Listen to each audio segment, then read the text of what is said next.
Well, I'm no great Jewish scholar. I am the son of a great, great, great Jewish warrior. My mother is a marathon warrior. I was the kid who was sent to kindergarten with knee pads on and a helmet. Before leaving for college 1,000 miles from home in a state that I knew no one, my mother instructed me to not talk to any strangers. Suffice it to say that when my good Jewish mother found out that I would be studying Arabic in Amman, Jordan, she was not pleased. For a year leading up to my time going abroad and studying, my mother would end almost every conversation with me with a promise. She would say, "Joey, promise on your grandmother's grave that you will not tell anyone in Jordan that you're a Jew." To which, well, in recollection and in recall, this all seems pretty logical. My mom grew up in central Illinois in a town that was had a lot of KKK presence up until the late 50s when she was a child. Her family ran a business there, and the KKK presence, again, historically has been very strong.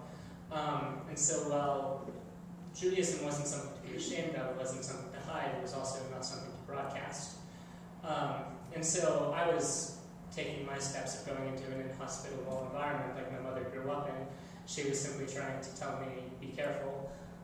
To which I responded, being a 19-year-old adolescent, rebellious kid, no, I'm going to tell everyone that I'm Jewish. I'm going to completely broadcast it. I told her that it's safe in this day and age, that I had no problems.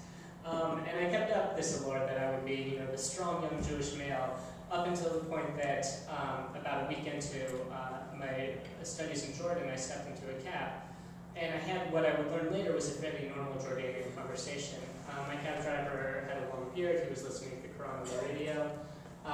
He asked me what my name was, how I was doing, and then he asked me a question I wasn't really prepared for. He asked me what my religion was, to which I responded with a blank gaze for about 4 seconds as I thought about my mom worrying at home, and then responded on Mississippi, and I'm a Christian. And then we had a great conversation about how great Jesus was. And for a month after that, I felt really bad. I felt like I had abandoned my principles and that I was hiding from something. I had learned around this time that that was the correct answer to give.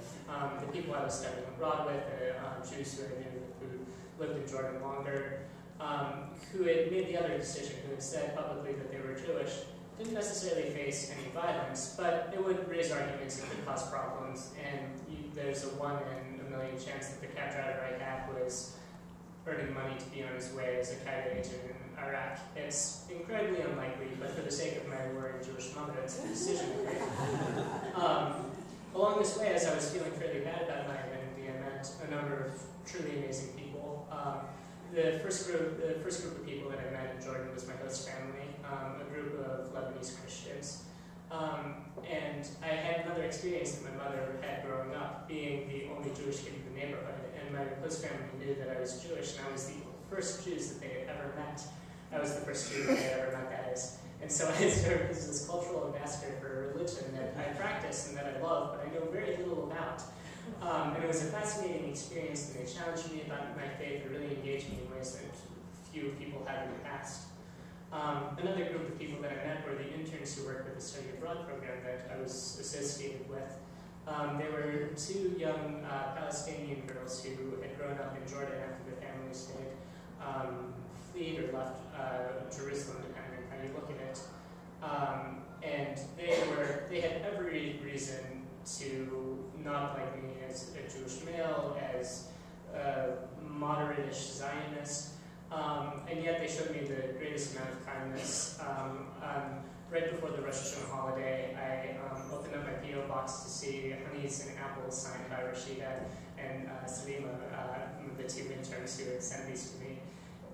And those 2 women taught me what interfaith dialogue was, that there can be conflict there, but at the same time, as Steve was saying earlier in the program, there's just this great need for friendship.